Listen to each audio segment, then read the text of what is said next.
After 13 years of an unstable and chaotic government, Afghanistan finally elects a new president. I was scared out of my mind, absolutely terrified. A CSUN graduate explains how a self-defense class helped her overcome an attack. Credit is in fact hurting me. Find out why student loan debt is affecting graduates who are looking to buy a home in the future.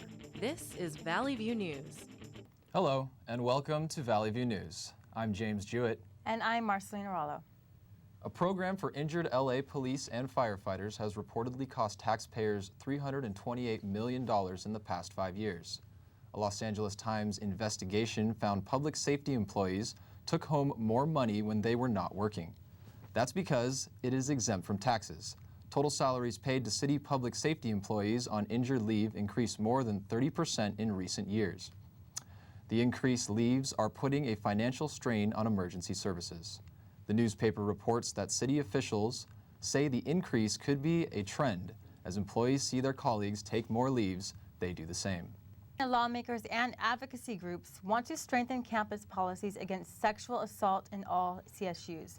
The efforts come after many reports of sexual violence among college students. Valley View News reporter Melissa Trahin says CSUN is already working on other alternatives. California State University Northridge alum Elizabeth Peisner says she survived what could have been an act of sexual assault. It was 15 years ago when a man approached her while she was at a vending machine inside the kinesiology building. Peisner says a self-defense program at CSUN helped her confront the aggressor. I was scared out of my mind, absolutely terrified. I screamed. I remember grabbing his arm as part of the training. I do remember that, and I remember doing that. He had a very thick arm, and pulling on it and pulling his weight off balance. I remember doing a low right elbow strike. Again, all the rad training coming back. And I just kept hitting him in the gut, hitting him in the gut, hitting him in the gut, and he finally let go. The Rape Aggression Defense System, also known as RAD, teaches women basic defensive techniques against many types of assault. CSUN's captain of Special Services Division, Scott Vanscoy, says RAD is focused on 90% education and 10% hands-on type of response. We're looking at awareness, being aware of those factors, environmental or individual factors that may put you in harm's way. So that's education. For instance, we teach you about walking paths, what to look for, from landscaping to lighting to being aware of people that are around in the area, making eye contact with those individuals. While CSUN and most CSU campuses already provide self-defense services, CSU spokesman Mike Olenkamp says they're trying to minimize sexual violence by assigning independent advocates system-wide. We can never do too much. We're going to have these folks, whether it's one individual, depending on the size of the student population, it could even be a staff. So the idea is that people know that there's someone that they can go to, that their information remains confidential, and it's going to work to help them. With me, I have a copy of the press release that was sent out by California State University Public Affairs Office. And in it, it states that all 23 of its campuses will have confidential sexual assault victim advocates by June of next year. In Long Beach, Melissa Trahin, Valley View News. Some of California's state universities have what they call a student success fee. It's a relatively new fee that students pay to fund a variety of campus activities and services. But students have mixed opinions on whether the fee is worth it. Zoe Reynolds is in Studio B with more on the issue. We're here with Jesus Martinez Ramirez, the chair of the USU Board of Directors. Thank you for joining us. Thank you for having me. So a CSUN forum was formed to investigate the student success fees. Can you just touch on what we call campus quality fees and how they'll affect us and our campus? Sure. So the campus quality fee has been around CSUN for a couple years, and the way that it works is that the university collects the fee. After that, there's a survey that gets sent out to students asking them what sort of projects they would like to see funded through this fee, and prior to that, different departments on campus submit different proposals that are aimed at improving the quality of the experience here on campus. Can you just tell us where the money comes from? Sure. So because it's a student fee, all of the money is collected from student fees, and this is a mandatory fee that students pay, and then that gets collected by the university. Who decides how the money gets spent? It is my understanding that there is the Student Fee Advisory Committee, which is composed of students and then also some staff and faculty members that review the results from the survey. That survey goes out to about 10,000 students, asking them again what sort of projects they would like to see funded, and then from there the committee reviews the applications to make sure that they're consistent with the policies that were set out that laid out what the fee was intended to be used, and then based on that they allocate the funds after the review that they comply with the standards that were set. And then you've served on the board for 3 months and associated students for 2 years. How long have you seen this as an issue?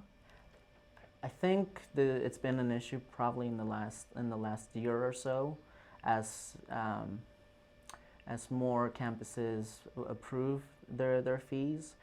But again, this is a process that anytime you want to add a fee on campus, there's a process, whether you go through a student referendum or alternative consultation, which both of the processes take potentially multiple years. So I think the controversy has increased after the passage of Prop 30, which was the promise that tuition wasn't going to be increased, and that's really where the controversy is, for me, I think, whether it conflicts with that, and then also some of the differences in fees between the different campuses. And so if students want to voice their opinion on the issue, where can they do that? They can do that through multiple ways. One of them was, for example, the open forum that we had here, and Dr. Watkins sent an email to all of the students informing them about the forum. So for those students that were not able to attend the forum, they can still contact their student representatives, specifically within AS, for example. Our Vice President, Talara Alexanian, is a student trustee, one of the 2 student trustees in the CSU system, and she is also the student representative on the task force that was created to analyze the fees, so they can contact her. So they can come to the AS office, they can email her as well, and then they can also visit the website that the Board of Trustees have created specifically for student fees. Great. Yeah. Well, thank you so much for joining us. Thank you for having me. Now back to you guys in the studio. Afghanistan has its first new president in 13 years. The country's former finance minister, Ashraf Ghani, is taking office after a power-sharing deal with a rival candidate. Under the agreement, the rival will take a new position of chief executive officer. The deal also calls for the 2 leaders' staffs to share government positions. Ghani succeeds longtime president Hamid Karzai. A few miles away from the presidential palace in Kabul, a suicide bomber blew himself up at a police checkpoint. 4 officers and 3 civilians were killed.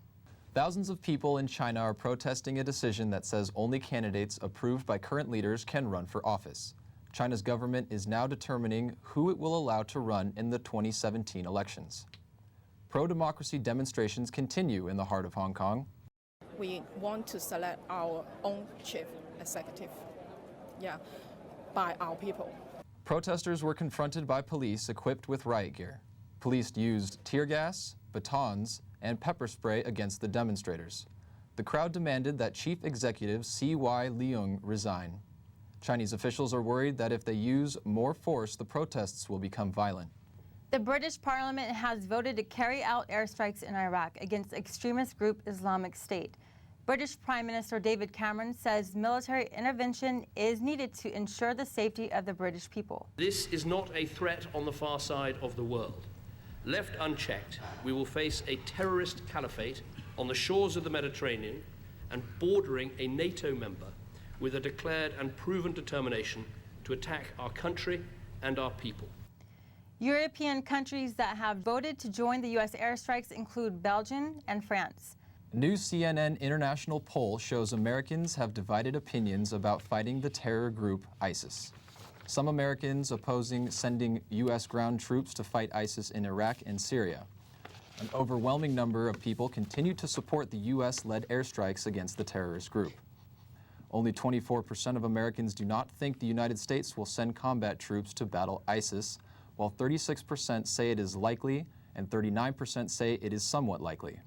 Republican House Speaker John Boehner is questioning President Obama's plan and says it may take the U.S. soldiers on the ground to defeat ISIS. However, President Obama says that U.S. combat troops will not be used. The United States does have military advisors on the ground training and helping the Iraqi armies as it battles ISIS. Americans have appeared more confident in Obama's plan since the president addressed the nation on September 10th. A police officer was shot and wounded in Ferguson, Missouri following civil unrest sparked by the Michael Brown trial. The community in Ferguson, Missouri is still tense after a white officer shot and killed an unarmed African-American teenager. A protest turned violent as demonstrators and police confronted each other. Ferguson Police Chief Tom Jackson says one of his officers was shot in the arm. The officer is expected to survive. No arrest was made and authorities were looking for the shooter. Also in Ferguson, the Records Department has greatly increased the cost of obtaining public records. The city is charging 10 times the normal fees to produce copies of Michael Brown's government files. Chief Jackson says he is still dealing with the aftermath. A swarm of more than 700 small earthquakes has shaken Mammoth Lakes. There has been no damage reported from the quakes. Seismologist David Shelley says it is one of the largest swarms of earthquakes seen in the last decade. Mammoth Mountain is a lava dome that last erupted about 57,000 years ago. When we return, find out how student loans are impacting the U.S. housing market. Also, Toyota announces a recall on its older Corolla models. Stay tuned for more.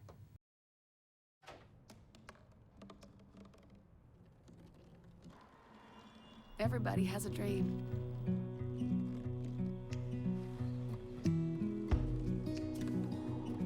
Mine was to see the ocean. And with a little help, I made it.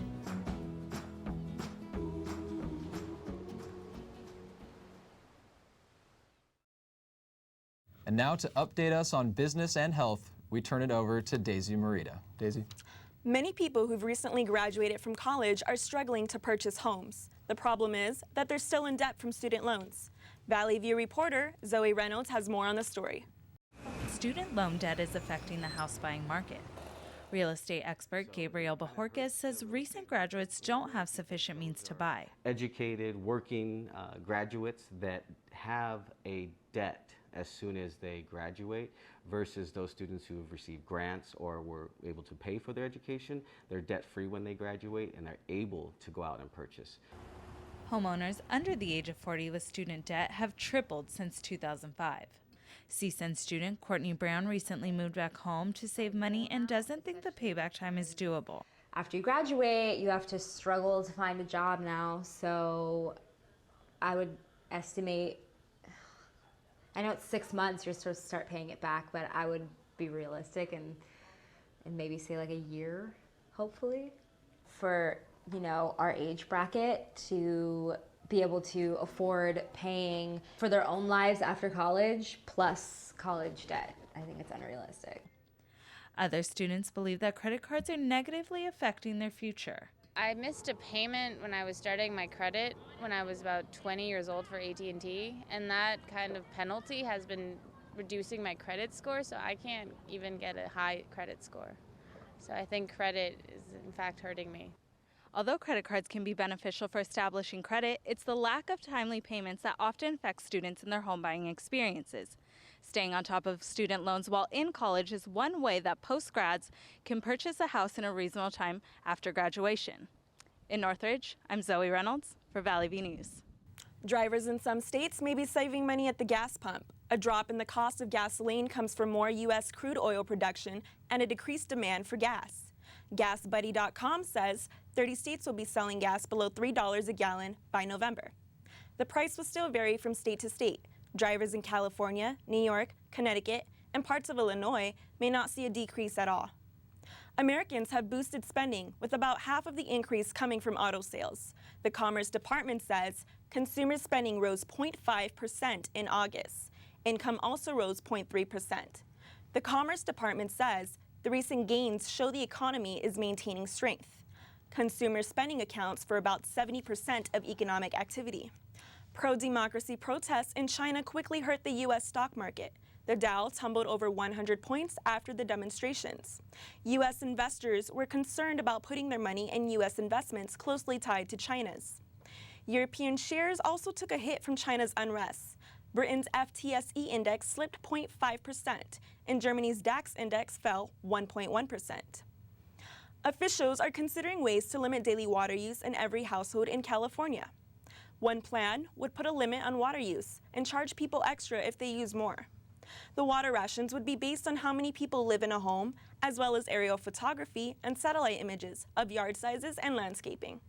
Areas such as Santa Cruz, Irvine, and Santa Monica already have forms of rationing. A report says that online viewing is now the most watched medium among U.S. adults. Netflix says that people watch 92 minutes of its contents each day. That's more than the average person watches television. The company released over 7 billion hours of video to their subscribers in recent months. The report says Netflix streaming has tripled since 2011 and has grown worldwide. YouTube still remains the top video provider. The website reported that it streams 6 billion hours of video each month. Radiohead's Thom Yorke has broken new ground by selling his album exclusively on BitTorrent. BitTorrent technology allows people to illegally download music for free. But now the website is offering a way to pay for the music. The 8-track Radiohead album, Tomorrow's Modern Box, sells for $6. That's about half the price of most new albums on iTunes. This isn't the first time Radiohead has bent the rules of music downloading. Their album In Rainbows experimented with a voluntary way for buyers to set their own price. Radiohead has criticized streaming music services, which pays copyright owners small fees. The Food and Drug Administration is warning people about fake drugs that claim to cure Ebola. The FDA has identified 3 companies that are allegedly responsible for the products. They are Natural Solutions Foundations, Young Living, and doTERRA International. The FDA says the companies are in direct violation of the federal laws. The companies have saved their drugs can treat, prevent, and even cure Ebola. The FDA says no drugs or vaccines exist to cure or prevent the disease, but there are 2 vaccines in development. The price of cocoa continues to rise in West Africa amid concerns that Ebola virus will stop the supply. West Africa produces 70% of the world's cocoa. Prices have increased for the 6th month, the longest streak in 12 years. The Intercontinental Exchange of the United States in New York has priced cocoa at over $3,000 per metric ton. Half a dozen movie and television production companies are now able to use drones while filming. The Federal Aviation Administration has told that they can use aerial technology for feature films, TV shows, and commercials on closed sets. Drones cannot be used for news gathering or during sporting events. The FAA says the drone flights will not be a threat to public safety. General Motor cars with defective ignition switches have reportedly killed 23 people and injured 16 others. That's the word from an attorney hired by GM to investigate the problem. 153 death claims have been made since August. Of those, 23 have been deemed eligible for compensation. GM admits that it knew about faulty ignition switches in Chevrolet Cobalts and other small cars for more than a decade. Claims are being accepted through December. Toyota is under pressure to recall its older Corolla models.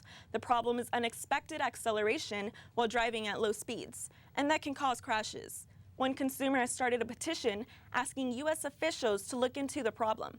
The petition lists more than 160 reports from drivers who say they had problems that led to crashes. Officials say they will evaluate the complaints through a formal investigation.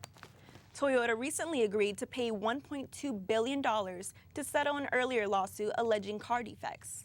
That's all for Business and Health. Back to you guys. Coming up in sports, Major Baseball news with both the Dodgers and the Angels making it to the playoffs, and Derek Jeter played the final game of his career. Do you know what to do? Yes. Bring it back to me. Then I'll give you your money.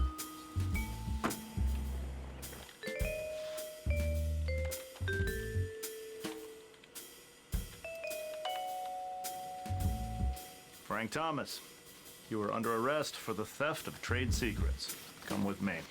Bye-bye, Frank.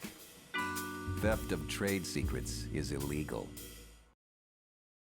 And now, here's Danny Max with the latest in sports. Danny? Thanks, Marceline. CSUN has held its 14th annual alumni hockey game. Valley View reporter Lauren Bennett was at the new home of the ice hockey team in Simi Valley at the Isoplex. Former and present CSUN ice hockey club players were mixed to form two teams. We tried to make the teams even based on the number of players and then how successful some of the alumni were in their careers, and obviously took into account the age of some of the alumni. We had guys that graduated in the 70s and 80s playing, so that had to be a factor.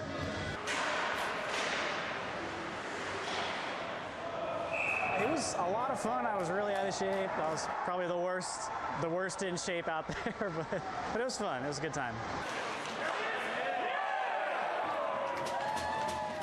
The final score was 8-7, but that didn't matter. It was good practice for the current players and the alumni. I think the team's very much improved from last year, and we added a couple really, really good guys, just good talent, but also good personalities and good locker room guys. So I have really high hopes for this year's team. Even though these players have graduated, their school spirit remains. Go CSUN. Oh, go Matadors. No matter what year these CSUN athletes graduate, they will always have a brotherhood here at the Isoplex. In Simi Valley, Lauren Bennett, Valley View News. The Dodgers have ended their regular season with a 10-5 victory over the Colorado Rockies. They ended with the third best record in the major leagues. Adrian Gonzalez hit a 3-run home run in the third inning to finish the season with the most RBIs in the major leagues. Matt Kemp hit his 25th home run. The Dodgers will play the St. Louis Cardinals in the opening round of the National League Division Series. The Angels have secured home field advantage despite losing their final 3 games to the Seattle Mariners. The Angels entered the regular season with the best record in baseball at 98 wins and 64 losses. Starting pitcher Jared Weaver is expected to start Game 1 of the American League Series. Starting pitcher Matt Schumacher is recovering from a rib cage strain, but is expected to return to the start of Game 3.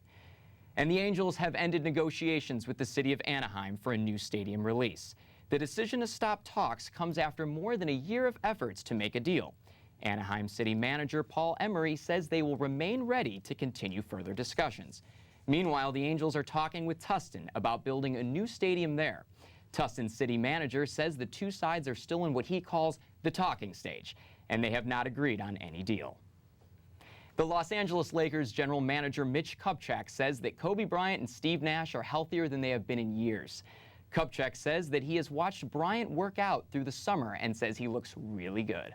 Kupchak says that Bryant feels no pain in his ankles or his knee. It was also reported that Steve Nash has been able to work out and practice every day without knee pain. The Lakers will open preseason play against the Denver Nuggets on October 6th. Now let's talk some NFL football. The big game last weekend was between Green Bay and Chicago, and it was really bad for Bears fans. Chicago's Jay Cutler was the Packers' #1 assist man as he threw 4 interceptions. All those turnovers left Green Bay on top, 38-17. And the Cowboys put on a show. The Saints are notorious for struggling on the road, and they did it again in Dallas. The boys went into the half up 24-0 and beat New Orleans 38-17. And in Indianapolis, Andrew Luck is looking more and more like the future of the Colts. The high-octane Indianapolis Colts offense put up a game-winning 41 points to topple the Titans, who managed only 17. And Team Europe has won the Ryder Cup for the 8th time in the last 10 years. Phil Mickelson criticized U.S. captain Tom Watson. He hinted that he wasn't as good as Paul Azinger, who was U.S. captain in 2008. Looking back at what gave us the most success, because we use that same process in the President's Cup and we do really well. And unfortunately, we have strayed from a winning formula in 08 for the last 3 Ryder Cups, and we need to consider maybe getting back to that formula that helped us play our best. The Americans were not at their best as they suffered a 16-11 loss to Europe. The U.S. has not won the Ryder Cup since 1998. A grand jury has decided not to indict NASCAR's Tony Stewart on any criminal charges in the death of driver Kevin Ward Jr. Last month, Ward was struck and killed by Stewart's car while Ward was walking on the track during a sprint car race. The prosecutor in Ontario, New York, says the toxicology evidence shows Ward was under the influence of marijuana. The incident started when Ward's car crashed into a fence as he was racing side by side with Stewart. Ward climbed from his car, walked on the track, and appeared to be gesturing at Stewart when he was struck by Stewart's car. A doctor's report shows former NFL player Jovan Belcher suffered severe brain damage. The 25-year-old player shot and killed his girlfriend in 2012 before committing suicide. A brain specialist hired by Belcher's family said damage was found in the area of the brain involved with memory, learning, and emotion. Dozens of former NFL players have been diagnosed with brain problems linked to dementia, memory loss, and depression. These are thought to be triggered by repeated head trauma. And Derek Jeter has retired after a 20-year career in baseball. Jeter took home the winning run in the bottom of the ninth in his final game in Fenway Park.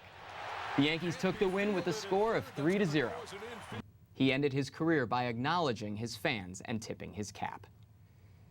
And that's it for sports. And despite Drew Brees' blowout, I would just like to point out that Brees is absolutely killing it in my fantasy league right now. How about you, James? How's your team doing? Couldn't agree with you more. Drew Brees is carrying my team to an undefeated season thus far. Thanks, guys. Some Angelinos are heading over to Halloween Horror Nights for a haunted theme night. Valley View reporter Eddie Gaona has a report from Universal Studios Hollywood. Halloween is just weeks away, but at Universal Studios Hollywood, the scare tactics have begun. Crowds gather outside the haunted theme park for hours before the night falls for a night of fright. As the sun begins to set, the theme park is quickly transformed into Halloween Horror Night. And as soon as the gates open, park visitors are welcomed to the commencement of the annual purge. How many of you killed this evening, darling? 10! And the night is so young still. The Purge Anarchy is one of 5 scare zones, and it is inspired by Universal Pictures' thrilling hit movie. One of the new terrifying mazes this year is From Dusk Till Dawn. The attraction is based on Robert Rodriguez's television series of the same name. It's pretty weird. I'm used to trying to scare people, and now it's going to be done back to me on my own maze about my own show, so we'll see how that goes.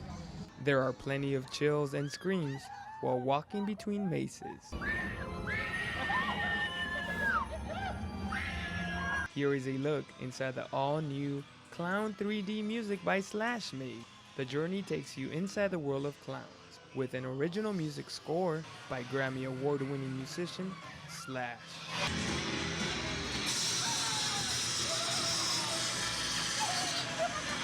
I was brave enough to walk through an American Werewolf in London, another new maze inside the haunted theme park.